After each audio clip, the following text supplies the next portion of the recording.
Olá, pessoal, tudo bem? Todo mundo se cuidando, todo mundo em casa, todo mundo morrendo de calor, que nem estamos todos, né? Nesse verão que apareceu no meio do inverno.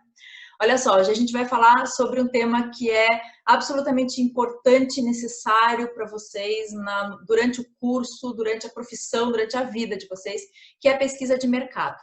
As pesquisas de mercado são ferramentas muito úteis para publicitários, para designers, para profissionais de comunicação e design em geral, né? Porque elas são um caminho para permitir que a gente entenda melhor algumas situações, alguns cenários de marca, algumas opiniões das pessoas. E certamente vocês já fizeram pesquisas, né, que se aproximam da lógica da pesquisa de mercado. Lá, desde o tempo do ensino médio, certamente vocês já fizeram alguma pesquisa para entender alguma coisa, e vocês vão ver que não difere muito daqui. Mas aqui a gente vai dar um olhar mais específico para aquilo que uma marca, que uma empresa, que um departamento de marketing pode precisar de ter de informação, entendendo então esse conceito de forma mais formal, eu não diria formal obrigatoriamente, mas enfim, mais organizada, tá?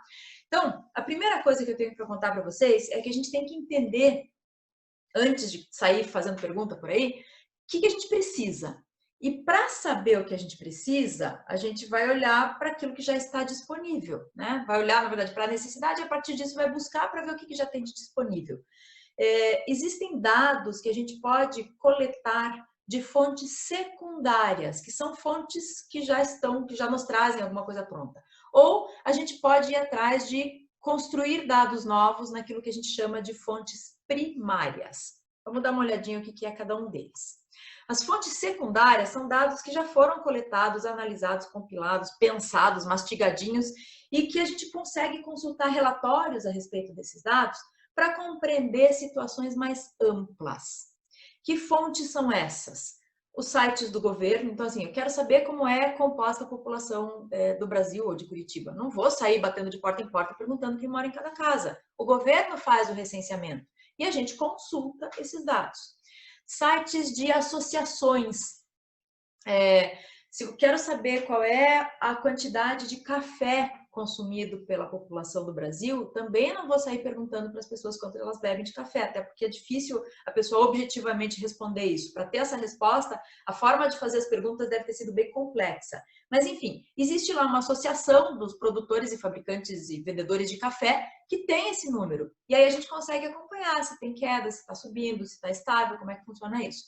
O mesmo vale para uma série de outras associações de empresas, de indústrias, de alimentos, de bebidas, de higiene, cosméticos, de limpeza, de eletrodomésticos, de automóveis, enfim, de um monte de coisas que eles se organizam entre eles. As várias marcas que atuam nesses setores conversam entre si e entendem os seus próprios números. Isso é válido assim, para cada uma dessas empresas se organizar com os números, entender onde ela está em relação ao todo, e é válido para a gente quando a gente precisa de alguma informação, porque normalmente são dados que estão abertos, que a gente não precisa comprar. Ao contrário dos sites de empresas de pesquisa, essas quase sempre vendem os seus dados. Mas ainda assim, estão aqui os nomes para vocês saberem. Nielsen e Euromonitor são dois exemplos, mas tem mais. Toda vez que vocês virem assim, isso aqui é baseado em números do Euromonitor, saibam que são números muito sérios. É uma empresa que tem atuação no mundo inteiro, que tem gente levantando dados e gerando inteligência em cima desses dados, né? Assim, a partir dos números, tentar descobrir insights de tendências, do que está acontecendo. Então, análises que são feitas em cima desses dados, dessas empresas de pesquisa, costumam ser bastante corretos, pelo menos no ponto de partida.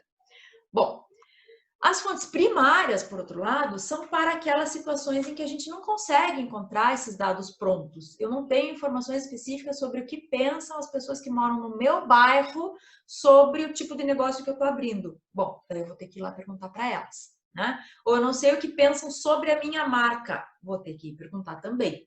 Então, fontes primárias são aquelas pessoas com que a gente vai conversar de alguma maneira ou observar, enfim, a gente vai coletar esses dados para a nossa necessidade específica, tá? Não é uma consulta a dados que já existem como nas fontes secundárias.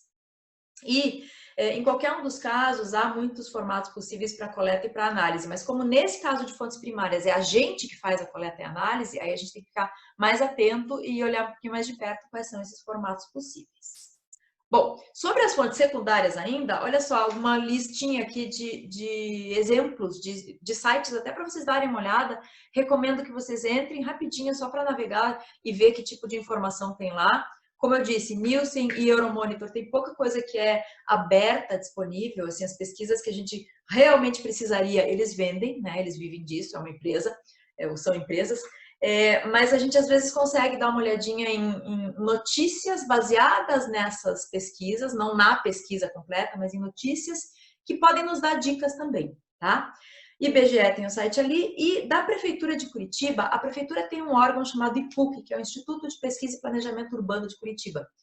Entrando nesse site, vocês vão ver que tem um monte de informações sobre os bairros. Então, quando a gente vai trabalhar clientes menores, que tem uma atuação super regionalizada, né, que a gente precisa de segmentação geográfica, lembram? Um dos critérios de segmentação era a segmentação geográfica. E esse geográfica pode ser assim, Brasil inteiro ou pode ser bairro, né? No site do IPUC vocês encontram algumas informações que podem ser importantes, que evitam que a gente tenha a trabalheira, e aí nesse caso a perda de tempo, de buscar uma coisa que já está disponível, um dado que já existe. Pesquisa, quando a gente está coletando dados que a gente não tem ainda, nunca é perda de tempo, porque a gente vai conseguir a partir dela descobrir coisas novas. Mas se alguém já fez a pesquisa e a gente está indo refazer para conseguir dados que a gente já conseguiria de forma mais rápida, daí ela vira perda de tempo. Então, cuidado com isso, tá?